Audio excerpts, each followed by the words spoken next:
Pada kesempatan kali ini, kita akan bahas perangkap setan yang bisa menghancurkan generasi muda, yang bisa membuat generasi yang harusnya menjadi calon penerus bangsa dan keluarga yang sukses, tapi malah menjadi generasi yang hancur dan akan sangat sulit untuk bangkit lagi. Langsung aja kita bahas. Yang pertama, kecanduan judi online. Hal yang ini sebenarnya bukan saja menjatuhkan para generasi muda saat ini, bahkan generasi yang sudah senior pun banyak sekali yang kecanduan judi pada zaman dulu. Yang saat ini misalnya judi bisa dilakukan secara online, tapi zaman dulu bisa berupa sabung ayam, poker, gaplek, dan lain-lain. Tidak sedikit kita dengar di zaman dulu, banyak yang kalah bertaruh, sampai-sampai jual perhiasan, jual kendaraan, bahkan jual properti akibat kecanduan judi ini.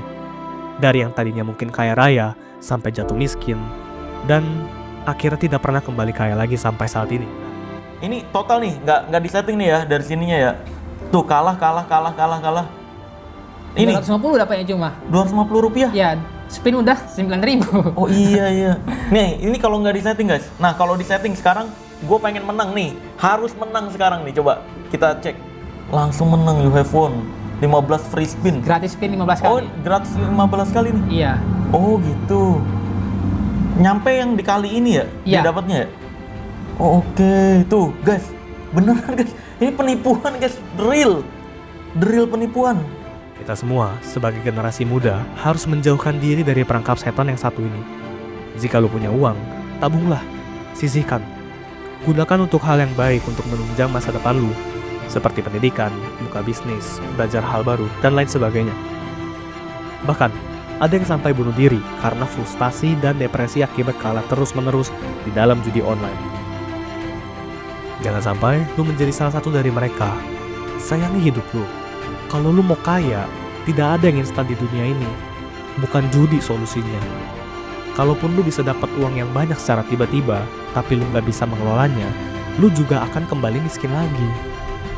Kesuksesan yang asli itu memerlukan waktu, pondasi, dan pengalaman yang banyak. Kalau lu kecanduan judi online, pastinya kalau kalah lu ingin terus top up menerus sampai tabungan lu kekuras. Dan kalau sudah habis, tapi tangan masih gatel, berikutnya lu akan menjadi penjahat yang melakukan aksi pencurian, pembegalan, perampokan, dan lain-lain. Ingat, kalau lu mendapatkan uang dari hasil pekerjaan kotor, uang tersebut akan habis entah bagaimana caranya. Bisa tiba-tiba lu sakit keras mendadak, bisa tiba-tiba lu dijahatin orang lain, dan banyak cara lainnya. Itulah yang disebut uang setan dimakan jin. Jadi mulai dari sekarang, carilah uang yang halal, supaya tidur lu juga tenang. Lu pasti bisa kaya kok, nggak harus cepat, perlahan yang penting pasti. Dan jangan sampai melakukan kejahatan yang bisa merugikan orang lain. Kedua, terikat pinjaman online. Kalau lu pikir banyak orang Indonesia yang terikat judol, lu harus tahu bahwa lebih banyak lagi orang yang terikat dengan pinjaman online. Bahkan sejak awal Maret 2025, piutang pinjol warga Indonesia sudah tembus angka 78,5 triliun rupiah. Kalau lu menggunakan pinjol untuk dana darurat sementara sih mending. Namun faktanya, banyak orang itu meminjam secara online untuk dipakai sebagai gaya hidup. Apalagi kita hidup di tengah pengaruh dunia sosial media yang begitu kuatnya. Ada orang beli iPhone paling baru, dia juga langsung iri dan langsung pinjol untuk beli iPhone. Ngelihat orang liburan sedikit, dia juga ikut pinjol untuk healing. Tanpa pikir panjang dan juga tanpa memikirkan bunga yang diberikan oleh pinjaman online tersebut, yang faktanya membuat banyak orang jatuh miskin seketika akibat bunga yang begitu fantastis. Jangan sampai lu jatuh juga di dalam perangkat setan yang satu ini. Karena percayalah, untuk keluar dari sini itu sangat-sangat sulit. Biasanya orang yang kalah judi online akan melakukan pinjaman online untuk kembali main lagi, sehingga utang mereka akan tambah banyak. Dan tidak sedikit kasus di Indonesia yang para penagih utangnya datang ke tempat para peminjam bekerja, sehingga mempermalukan perusahaan dan nama baiknya sendiri. Begitu pula kerahasiaan dan data pribadi Anda bisa disebar dan dikata-katai secara tidak manusiawi oleh para penagih utang. Please, hidup lu itu masih panjang. Jauhi gaya hidup konsumtif, dan kalau memang belum mampu mendapatkan suatu barang, Jangan coba untuk ambil jalan pintas yang malah akan membuat hidup lu makin sengsara. Mungkin lu bisa senang sesaat, tapi ketika waktunya tiba untuk bayar utang, jiwa lu serasa diambil oleh setan. Ketiga, kecanduan sosmed dan video porno. Nah, kecanduan hal ini dapat menyebabkan kerusakan otak yang fatal. Bahkan otak yang terkena kecanduan video porno itu memiliki dampak yang sama dengan kecanduan narkoba dan zat adiktif. Nantinya, lu akan menjadi sulit fokus, jadi males, dan ingin terus-terusan melakukan PMO untuk mendapatkan chip dopamin alias kesenangan sementara. Begitu pula dengan kecanduan nge-scroll sosial media, apalagi sampai sering ribut di dunia maya, ngata-ngatain orang lain. Dan kalau orang yang gak suka sama lu bisa aja dicari dan dipenjarakan. Jadi kurangin chip dopamin seperti ini. Lu harus mencari real dopamin seperti berdoa, meditasi, makan makanan sehat, berolahraga, bekerja keras dan mendapatkan hasil yang baik, dan lain sebagainya. Sehingga lu pun ikut bangga karena nanti beneran akan kelihatan hasil kerja lu yang begitu baik itu. Jangan sampai kecanduan sosial media ini membuat lu malas bekerja, malas belajar, malas ngapain. Karena persaingan di dunia makin lama akan semakin ketat dan makin sulit, bukan semakin mudah. Ada satu film yang menggambarkan dunia di masa depan di mana banyak pekerjaan sudah diganti dengan AI. Bahkan ada yang bisa menjadi teman kawin bagi orang dewasa. Mengerikan bukan? Entah lu yang maju atau lu digantikan oleh teknologi. Semua pilihan ada di tangan lu. Dan yang paling terakhir itu jauh dari Tuhan. Beberapa banyak orang sih di sini yang masih tekun memegang erat kehidupan beragama dan dekat pada Tuhan.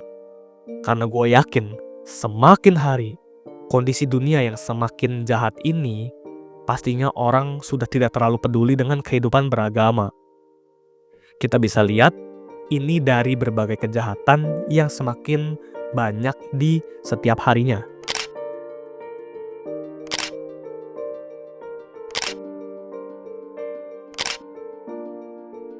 Banyak orang yang gembar-gembor soal agama nomor 1, tapi ketika ada truk kecelakaan, mereka juga yang menjarah isi truk tersebut.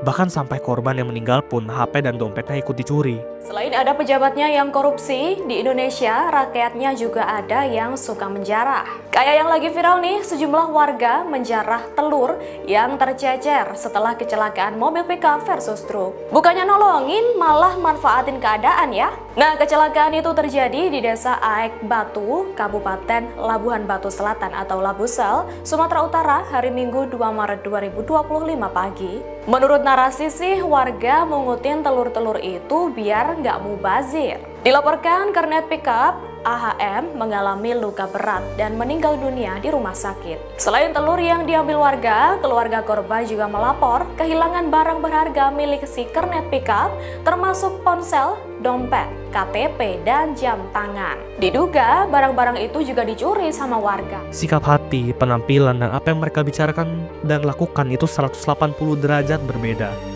Cuma baik dari luar, tapi dari dalamnya begitu amat jahat. Gue gak peduli, lu mau beragama apapun, peganglah agamamu dengan berat. Jangan terlalu berselisih dengan agama orang lain, karena kepercayaan lu ya milik lu, dan kepercayaan mereka itu milik mereka. Jangan sampai lu mabuk agama, dan lu gak sadar bahwa lu ternyata melakukan perbuatan yang tercela dan merugikan orang lain. Percaya sama gue, di dunia yang semakin hari semakin jahat ini, lu perlu Tuhan. Supaya lu tetap waras menjalani hari-hari ini. Supaya lu gak ikut tercampur di dalam kejahatan dunia yang fana ini. Karena pada akhirnya, akhirat lu akan ditentukan dari seluruh perbuatan lu di dunia. Kalau lu melakukan yang baik, lu pasti akan mendapatkan yang baik. Jika lu menabur yang jahat, lu pasti akan menuai yang jahat pula. Kalau lu merasa ada terikat dengan beberapa hal di atas yang sudah kita bahas bersama-sama, cepat ubah. Sebelum terlambat dan sebelum lu menyesal di waktu tua. Mumpung lu masih muda, lu masih bisa belok kembali ke jalan yang benar. Sayangi diri lu, orang tua lu, keluarga lu, dan masa depan lu. Supaya kelak lu bisa mempertanggungjawabkan diri lu sebagai manusia yang baik. Stay positive.